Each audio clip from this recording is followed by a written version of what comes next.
zest of life has vanished. Only the skeleton remains unexpectedly vile. I used to be better, I used to be better, I used to be better. From WBUR Boston and NPR, I'm Tom Ashbrook, and this is On Point. I used to be better. Lyrics for an aristocrat lifted from the pages of Leo Tolstoy's classic War and Peace and dropped into a whirlwind of electro-pop cabaret in the Broadway musical Natasha, Pierre, and the Great Comet of 1812. It's hot right now. 12 Tony nominations, the biggest haul of the season. A meandering 19th century tale of Russian sadness and betrayal going big on Broadway. Superstar Josh Groban singing the lead. Hamilton's got competition from history. This hour on Point, Tolstoy's War and Peace does Broadway in the new musical Natasha, Pierre, and the Great Comet of 1812. You can join us on air or online, where this conversation is always on. Did you see the Great Comet of 1812 off-Broadway, on Broadway? Do you get why it's swept the Tony nominations? And does a tale of decadent aristocrats partying while a war rages off stage, of innocence and corruption, resonate with you today? We're at 1-800-423-8255. That's 800-423-TALK. Or join us anytime at onpointradio.org or on Twitter and Facebook at On Point Radio. Later in this hour, we'll speak to the hero and heroine of the play, Josh Groban and Danae Benton. But first, I'm joined from New York by David Malloy and Rachel Chapkin. David Malloy is the creator, composer, lyricist, orchestrator of Natasha, Pierre, and the Great Comet of 1812. He performed the role of Pierre in an earlier production, and he's playing Pierre again today, standing in for the show's current Pierre, Josh Groban. He's got 3 of the Tony nominations: Best Orchestration, Best Book of a Musical, and Best Original Score. Rachel Chapkin is getting rave reviews for her direction of the musical and was nominated by the Tonys for Best Direction of a Musical. Rachel, David, congratulations and welcome to On Point. Great to have you here. Thanks so much. Happy Hello. to be here. Thank you.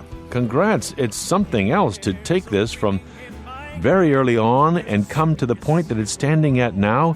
David, can you take us back to these 70 pages out of War and Peace? How did they end up at the heart of a Broadway musical?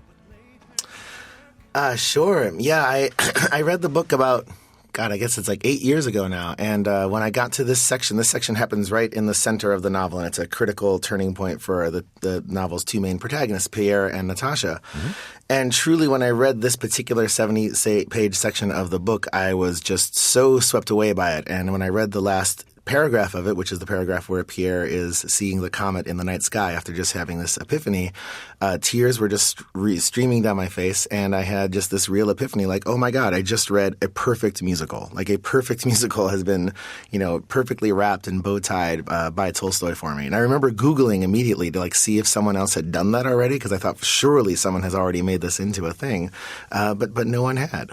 Rachel, introduce us, if you'd be kind enough, to Pierre and to Natasha, these 2 characters. We'll hear from the singers who play them later, but introduce us.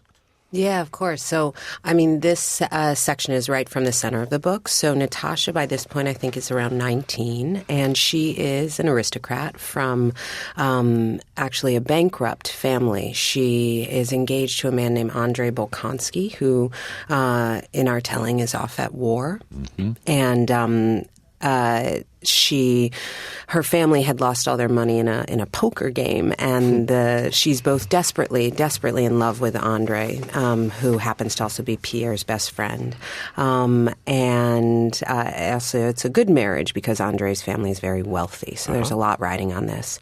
And Natasha is very, very arrogant and charming. The first time you ever meet her in Tolstoy's novel, she's tackling a boy in the atrium and kissing him behind the flowers. So she's this kind of brash young woman, and she goes to the opera one night, and there in Moscow meets a rake named Anatole, and he ends up stealing her heart and sort of shattering a lot of things in the process. And then Pierre is also an aristocrat, one of the wealthiest men in Russia, and basically is rotting in his study. He's in a very very unhappy marriage. He's an alcoholic, and is kind of wildly depressed and alienated from society. And over the course of the story, their two paths intersect sort of around this engagement and the melodrama of it. Of course, it's a Russian novel, so it's complicated, as we are warned in the prologue here. Here's a little bit from Natasha, Pierre and the Great Comet of 1812. Раз, два, три! And this is all in your program. You are at the opera. Gonna have to study up a little bit if you want to keep with the plot. 'Cause it's a complicated Russian novel. Everyone's got 9 different names. So look it up in your program. We appreciate it. Thanks a lot. Da-da-da, da-da-da, da-da-da.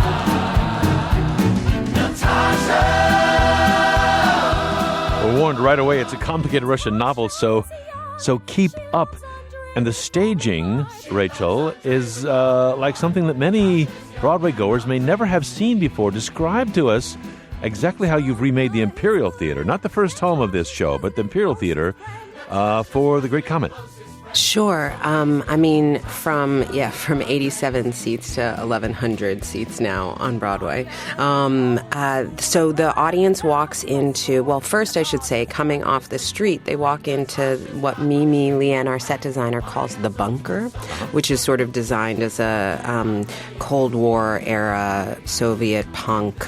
It's poured concrete, and there's music posters in Cyrillic and sort of signs, cryptic signs warning about some strobe lights they might encounter. Yeah. And often a lot of our audiences actually think that the lobby is just under construction, but a huge starts off part grim of bunker. that. Okay. Yeah, exactly.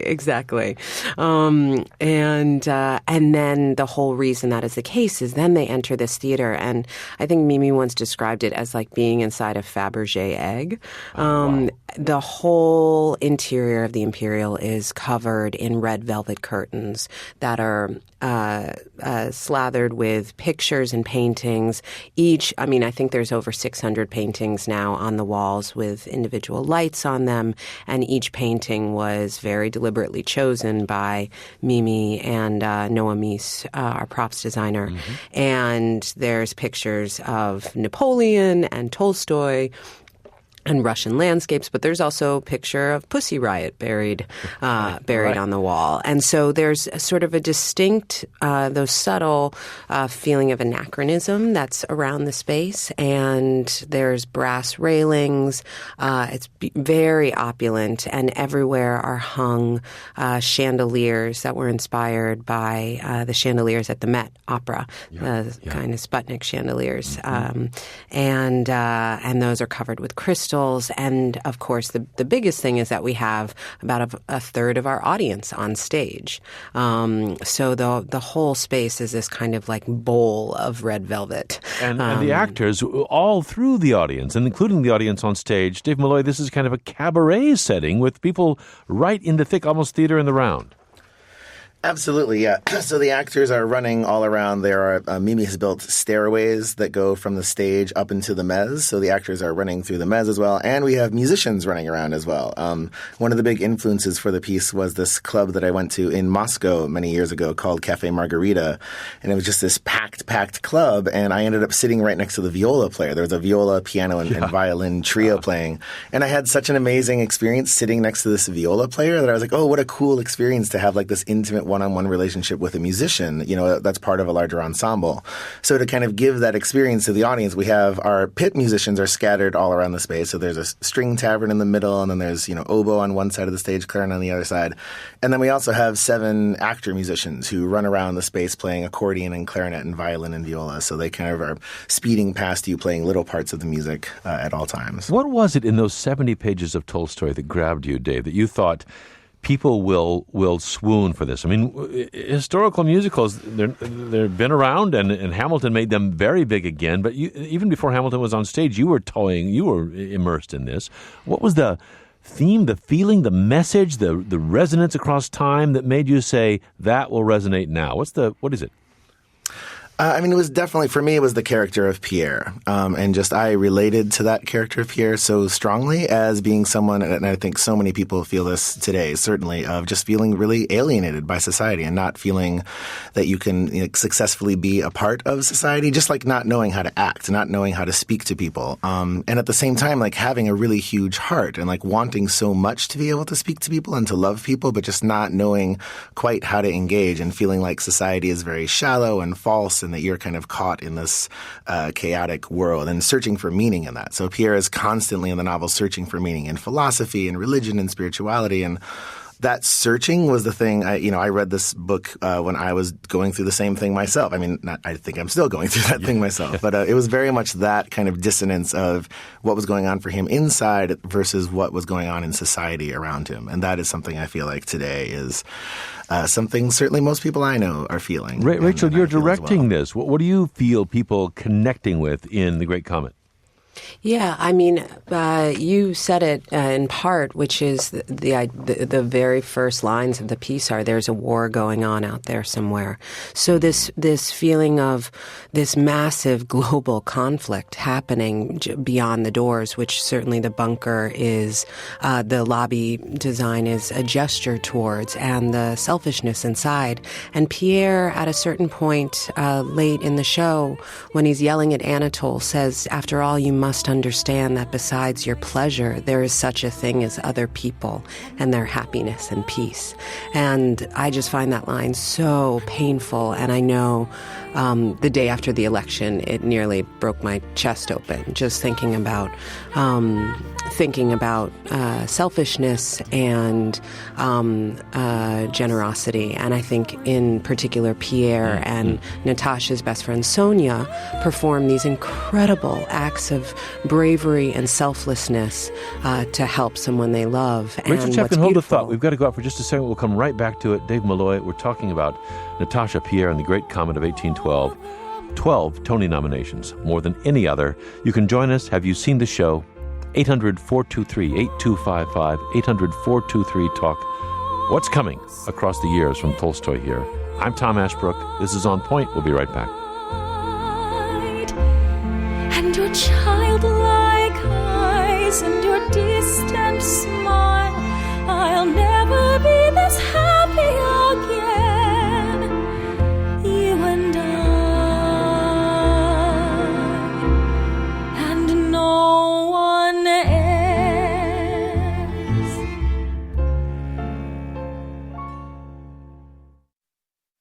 He moved with a swagger which would have been ridiculous had he not been so good looking. I'm Tom Ashbrook. This is On Point. We're talking this hour about Tolstoy's War and Peace on Broadway. In the musical with the most Tony nominations this year, 12, Natasha, Pierre, and the Great Comet of 1812. A musical slice of Tolstoy, old Moscow, weary aristocrats, and war that resonates right now. Dave Malloy is with us, creator of the musical. Rachel Chapkin, getting rave reviews for her direction of The Great Comet, with us as well from New York. We will hear in just a few minutes from superstar Josh Groban and Danae Benton. They play the leads on Broadway right now. You can join us in this hour. Are you ready for a slice of Tolstoy gone techno, electro-pop, played right in your lap in this staging? And does a story of innocence dropped into decadence always pull at your heartstrings? Do the old, out-of-touch Moscow aristocrats here resonate today? The 1% or 0.001% cut off and self-involved? 800-423-8255 is our number. 800-423-TALK. Dave Malloy, and Rachel Chapkin with us from New York. Ashley's calling from Knoxville, Tennessee. Ashley, thank you for calling. You're on the air. Hi, Tom. How are you? Very well. What do you know? Well, I just wanted to call in because I've seen this play several times. I have tickets to see it again in June. I'm very excited to see Oak Onadoan's take on Pierre. And also, Dave, congrats to you on your Broadway debut last night. That's wonderful news. Thank you so much. You did so good. Standing in last night as Pierre. Fantastic. Yes. Reprising the role from the Ars Nova production. So I'm obviously a pretty big fan of the show, and I just wanted to call and say that originally, I wanted to see this show because I wanted to get inside that theater because it seemed like a truly incredible and unique thing. And then once I was there and I saw how different it was and I realized how much fun it was by intermission, I knew I'd be back. And then when the abduction was performed, which is a song in the second act of the play, I knew that that was it. I was an addict. I was going to be back in that theater as many times as I could possibly be. And Ashley from Knoxville, it sounds like you've done exactly that. We've got callers from all over the place. Thank you, Ashley. Sasha in Charlotte, North Carolina. Sasha, you're on. Hi, Tom and guests. I had the opportunity to see The Great Comet a few weeks ago and was just blown away. The experience and the interactiveness. And what really stayed with me is that, there are parts of it that are so overwhelming to your senses. And then at the end, it's just so quiet. And it makes the profoundness of it really stay with you. So just wanted to say thank you to everyone who made it possible. And also, while I am a huge fan of Josh Groban, I cannot wait to see Oak from Hamilton take over the role over the summer. Yes, we've got this change coming up, the sort of intermingling here suddenly of Hamilton and the Great Comet. Can you describe for us, Dave, how this went from the mind to reality? It's kind of an incredible arc to most people, and how it started out, at the scale it started out, and then just went from one venue to another to this point. How did that happen? God, I wish I knew. It seems like such a miracle to me. I mean, the way it happened is I was blessed to be surrounded by incredible collaborators, incredible geniuses who kind of took the tiniest kernels of what I had. So I said, I want to make this electro-pop opera based on Tolstoy, and I want to set it in kind of a Russian tavern where there's no division between the audience and the performers. And that's kind of all I said. And from there, Mimi Leanne and Rachel, their task was then to figure that out. And what does that show look like in terms of where is the audience and where are the performers? And Mimi created these, in our first version in 87 seats, she created these beautiful kind of curved bars that all the action happened on. So, and then in front of the bars were banquettes that the audience was seated on. So the action would be happening, behind your head and in front of you and to the left and to the right. And that 87 seat version, we've really kept that essential DNA intact as we've scaled the piece up, first to 200 seats and then to about 500 seats and now to about 1,100 seats. So every time we've just kind of broadened that basic concept, but the Ars Nova show is still the essential kernel of the show. And all of our designers have just kind of made that version more and more opulent and more and more Tolstoy, more and more epic. And, it's always going back to this epic novel that Tolstoy wrote. The Ars Nova beginning very small, then to the American Repertory Theater in Cambridge, Massachusetts, and now at the Imperial. How does it change the experience for you as a director working with these different venues, Rachel?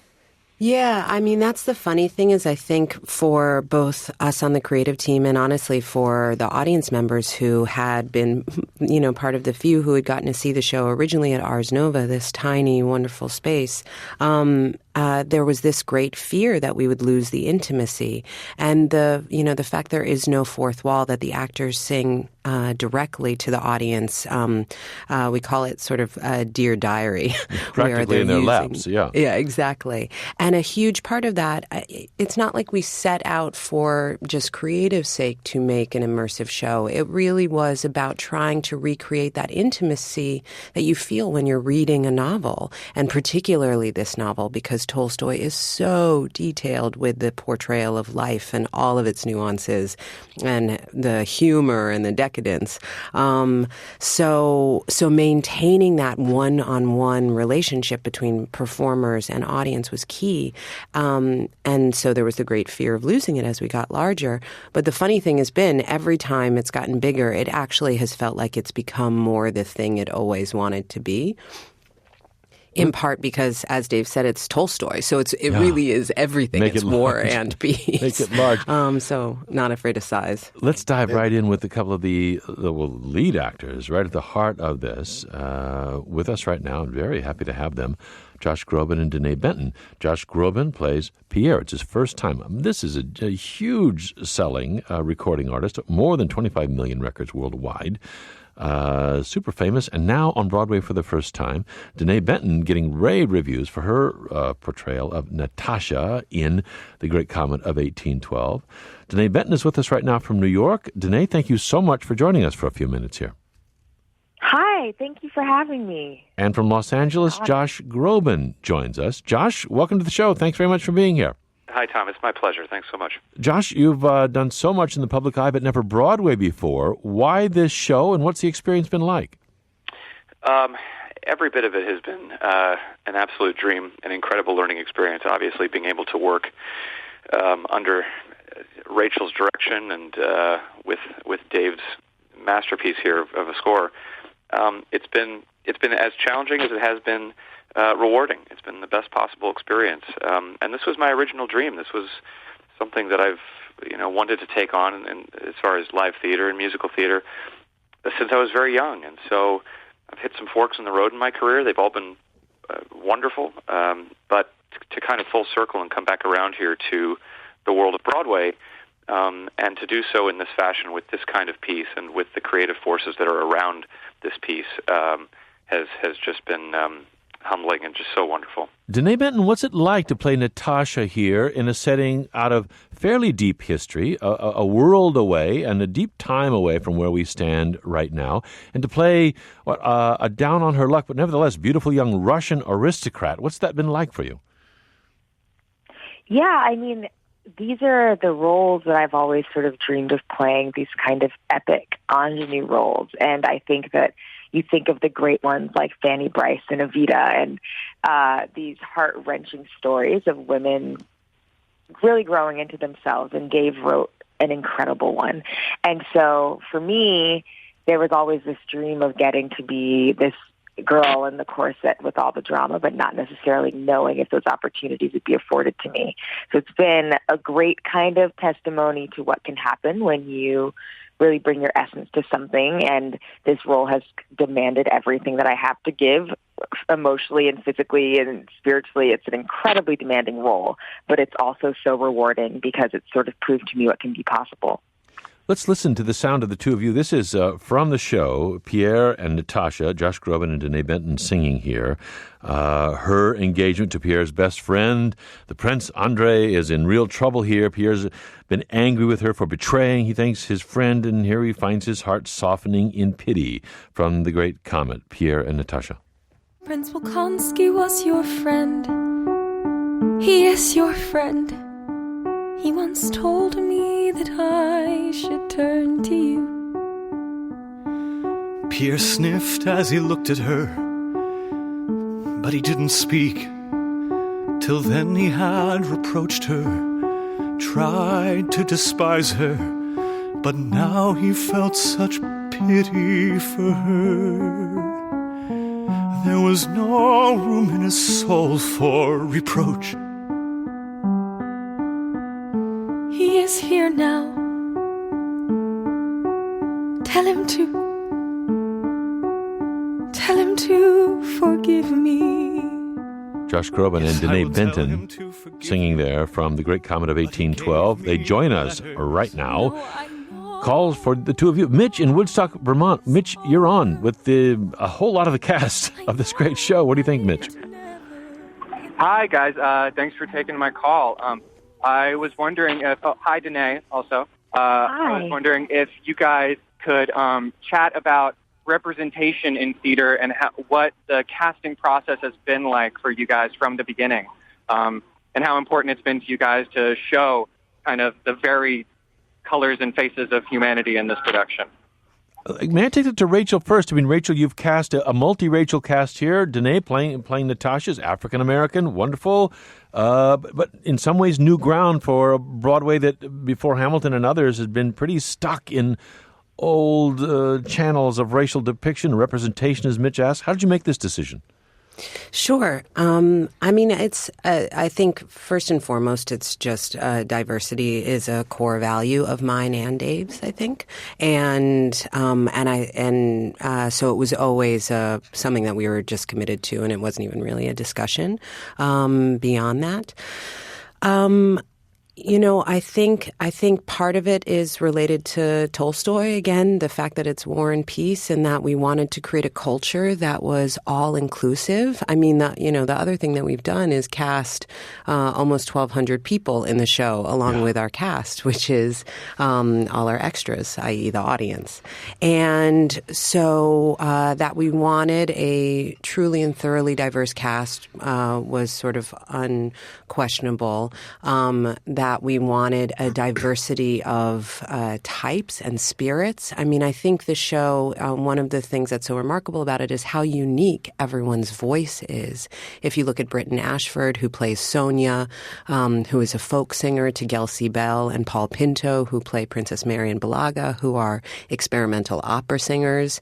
And then, of course, Danae and Josh with these exquisite, more classical pipes, like that everyone, that there's a feeling of authenticity and individuality to each person is a deep root level part of the culture that we wanted to build in that space. That for me is like utopia, is a semblance of all of these beautiful freaks, and race just falls in. We are in the thick of Natasha, Pierre, and the Great Comet of 1812. I mean, Danae, how is it for you? Rachel says this is just natural, just something she wanted to do. But as an African-American singer and actress, you must be well aware that very often a role like this historically would not have been available to you. And now here it is, and you've taken it and run with it. How's it feel? Oh, I mean, 100%. The audition process, there was a lot of fear. I remember saying to my agents, I was like, I'm not sure they're looking for me. Are you sure about this? I wanted it, and I heard this song, No One Else, and my soul immediately understood Natasha's essence. And I think my viewpoint on roles like this, like Natasha, like Pierre, when you're dealing with these great, epic, sort of archetypal story arcs, it's like Pierre is a man with an existential crisis. Natasha is becoming a woman and dealing with choices of love and loss. And so to me, when you're casting the sort of every man or the every woman or the every girl, you've got to look at every person, and I think that just makes the humanity run deeper.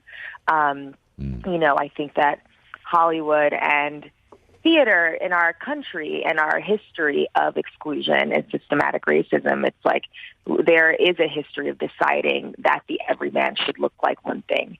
And so stories like this come along, and it shows that no, the everyman really looks like everyone, and I think it makes it far more palpable. I think that our job and our great gift in theater is that we get to challenge people's minds to see the truth in one another.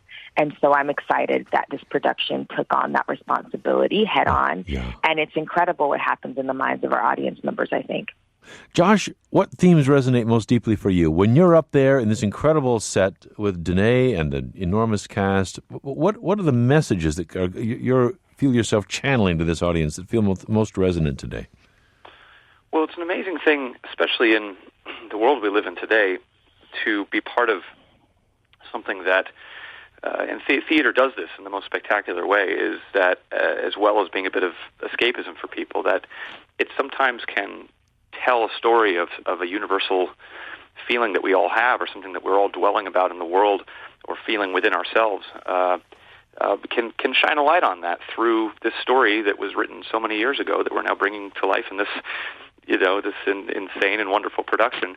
But for me, I think the thing that's most poignant, and somebody who called in kind of touched on it in that final moment in the show where there is this chaos, there is this fear, there's this worry, there's these love triangles, and then all of a sudden there's this silence and there's this quiet and there's this feeling of wanting to find simplicity and wanting to get off the treadmill of stuff and find meaning in the world and find meaning in what you want in the world and in your life. And for me, even though there are some things that I don't resonate with Pierre in my personal life, there are very many things that I think are similar and relevant to all of us in these characters of this beautiful story.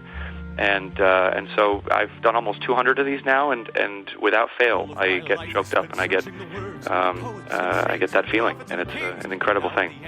Josh Groban plays Pierre in Natasha, Pierre and the Great Comet of 1812. Danae Benton plays Natasha. What a treat to have the two of you with us. Josh Groban, thanks very much for joining us from Los Angeles. Thank you, Tom. And Danae Benton in New York, thank you very much, and good luck, Danae. Thanks so much.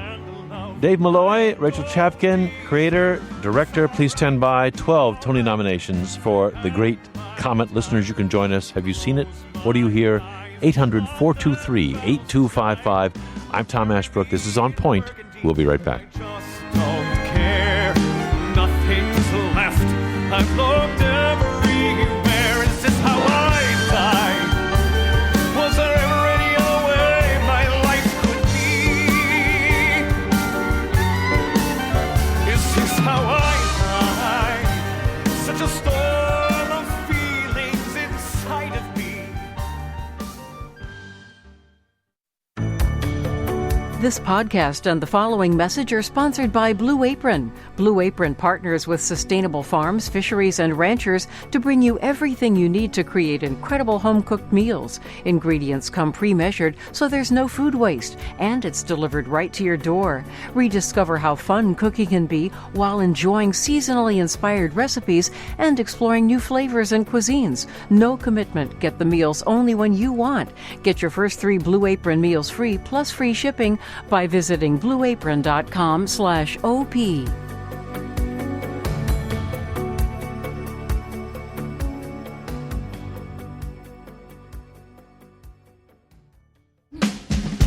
Now a woman with a dress is a frightening and powerful thing. I'm Tom Ashbrook. This is On Point.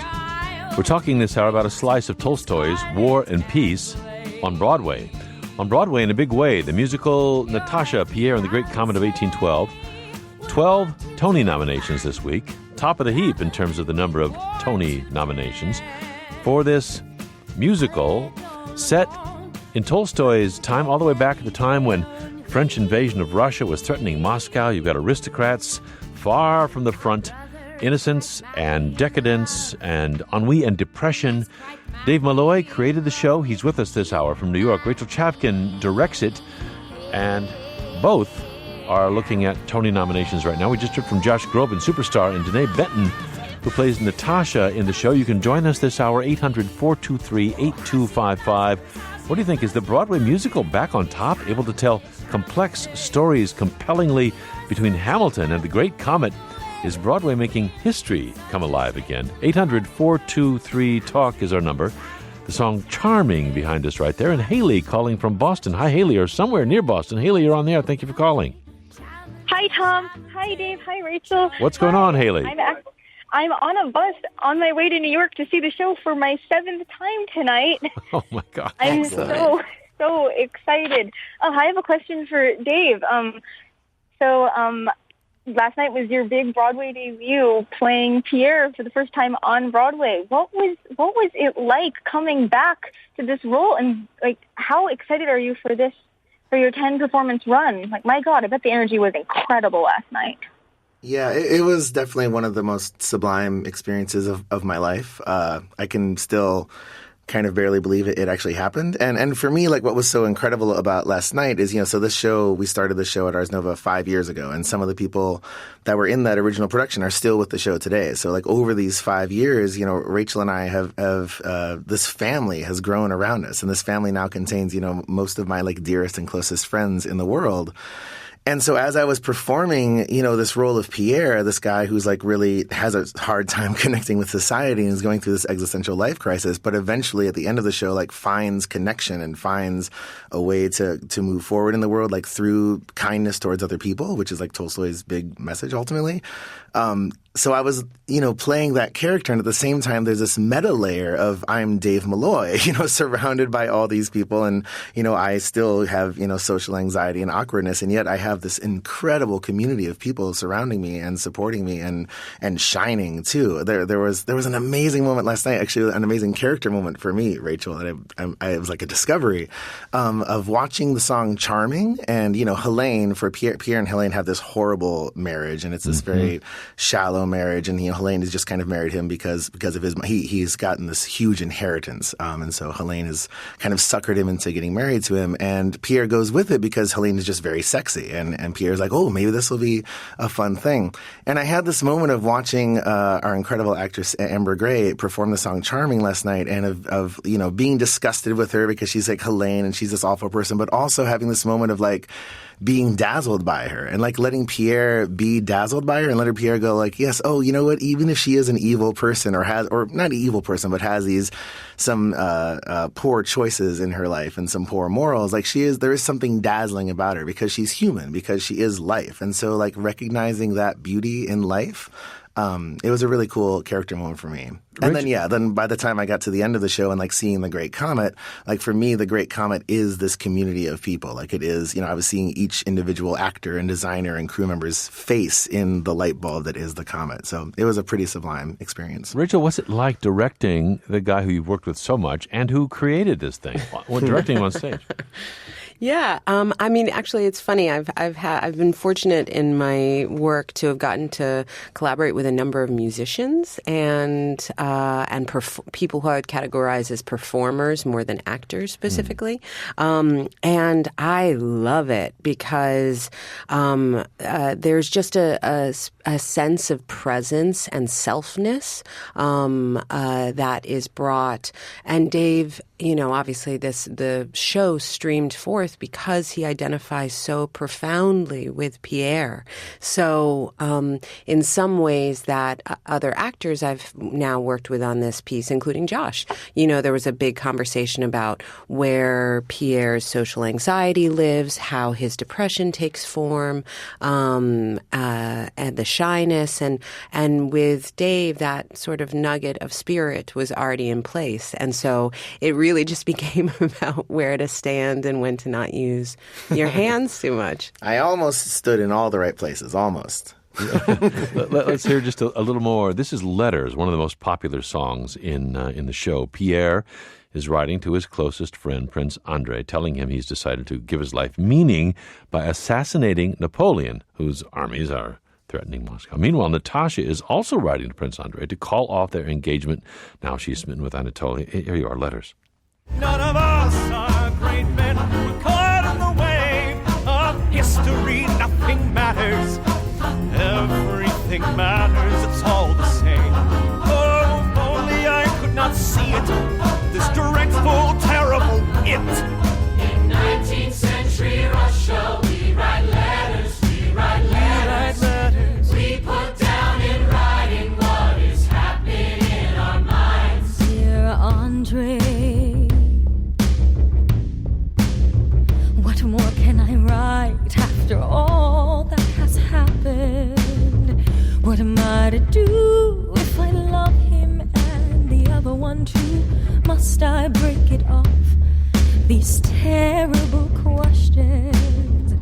They're Letters from Natasha, Pierre, and the Great Comet of 1812 with the kind of Greek chorus there. It's 19th century Russia. We write letters. We write down and we put down in writing what is happening in our minds, making it very explicit for you there. Donna in Dayton, Ohio. Donna, thank you for calling. You're on the air with Dave Malloy and Rachel Chevkin.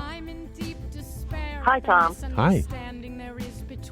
Hey, I saw the show in New York in March, and it was absolutely amazing. The whole thing was more than I could have even imagined. I went online to look at the premise of the show before I went there because I was just told it was like one of the hot new shows to see, and so why don't you go see it? Yep. And I had the opportunity. And I had never read War and Peace, so I was a little skeptical. And I ended up being amazed by everything in it, the human story. It was very human. Everything was very human. I noticed, for example, Natasha, she was just like pretty much any 19-year-old girl that you've ever met, kind of in it for herself in some ways, and she wants what she wants, that type of thing. But to be in the same room with all those amazing voices, to the music was just like right in front of you. It was one of the best things I've ever seen in my life. I'm a huge theater geek. I see a lot of regional theater and performance art. Donna, what's the message you took away from it, Donna? Or what's the theme that sticks with you? For me, it was all about just being kind, being a human being. I really connected with the character Pierre, and it's partly because of my age, because I'm close to 65 years old. And it was just, the song where he sings, I used to be better, I used to be better, I used to be better. There's so many times where you're just kind of like searching your mind and feeling like you should have learned more to be at your age, but you haven't, because it's like that cruel life happening in life. Yeah. But it is. I just really connected with him and his sadness and his despondency at the way his life turned out, but also at the fact that he was kind of enamored and sort of in love with Natasha, and the kindness that he showed her when she was at a really low point in her life, because she kind of screwed herself by, being unfaithful to messing Andre. around with and it. it was right, exactly. And like I said, it was really just such a human story. Beautiful show, very intimate. The 1,100 seats sounds like a lot, but it's the way the whole place is set up. It's totally amazing. I've never seen anything like it. It was really, really wonderful. Donna, you are good. You are a good audience, and I'm sure Dave and Rachel would agree. Yes, thank you so much. Indeed. Katie here, writing to us on Twitter, traveled from Texas to see the show twice. Last month I saw Hamilton and Great Comet on the same day, and I got to say, Comet, says Katie in Texas.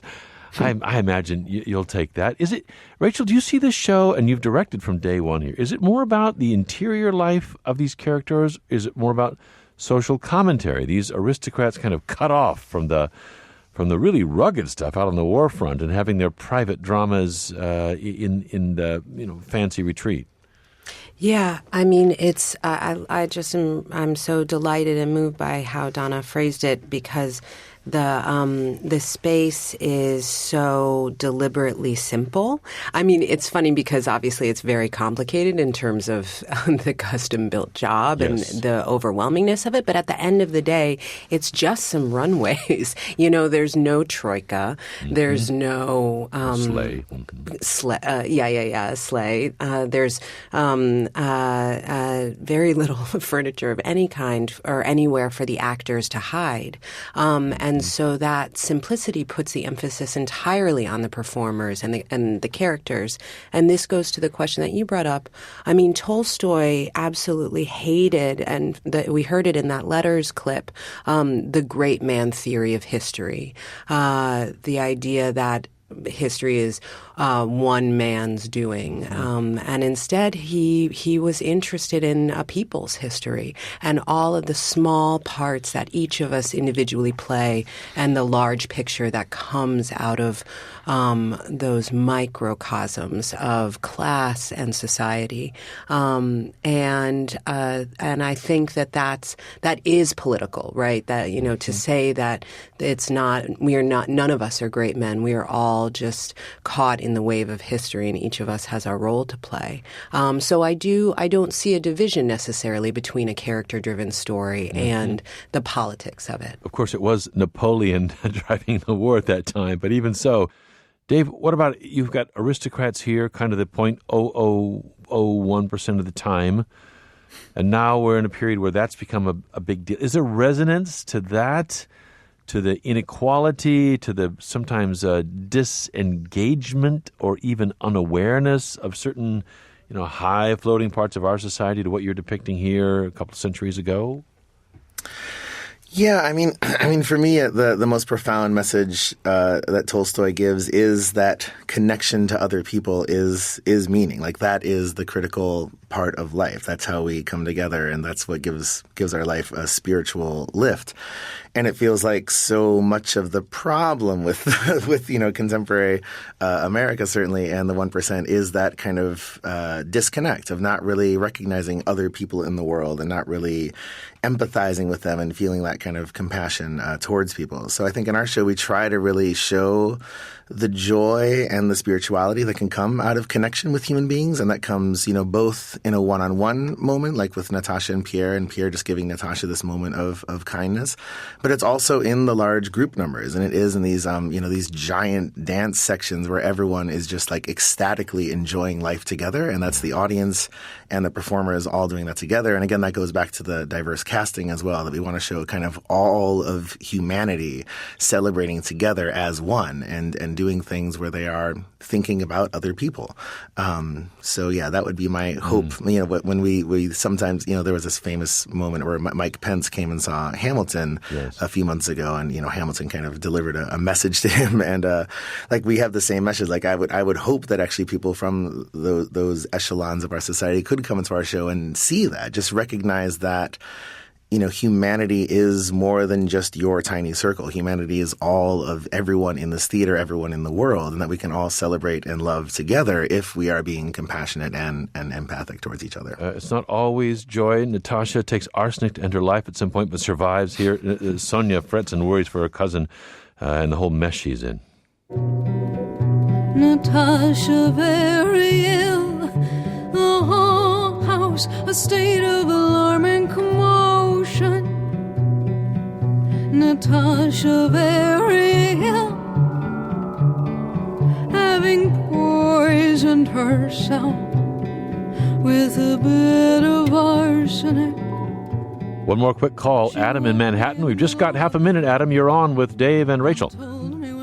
Hi, Tom. Thank you for taking the call. Very briefly, I write for the theater, and I wanted to send a huge collegial hug to those guys for shepherding such an original piece, and to say from the other side of the desk that doing what they've done to achieve it and keep it intact as an utterly original thing is very, very difficult.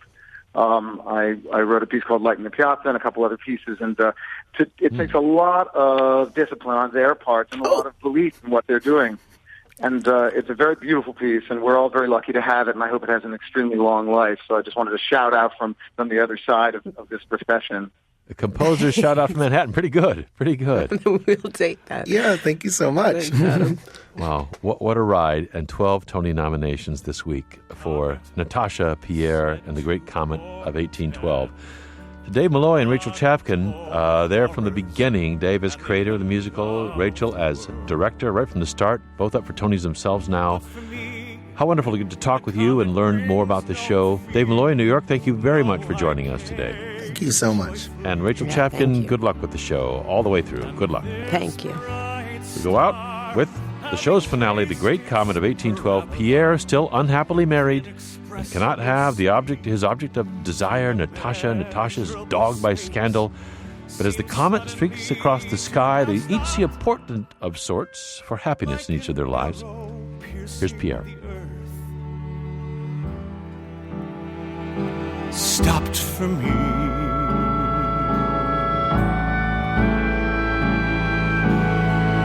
It seems to me that this comet feels me, feels my softened and uplifted soul.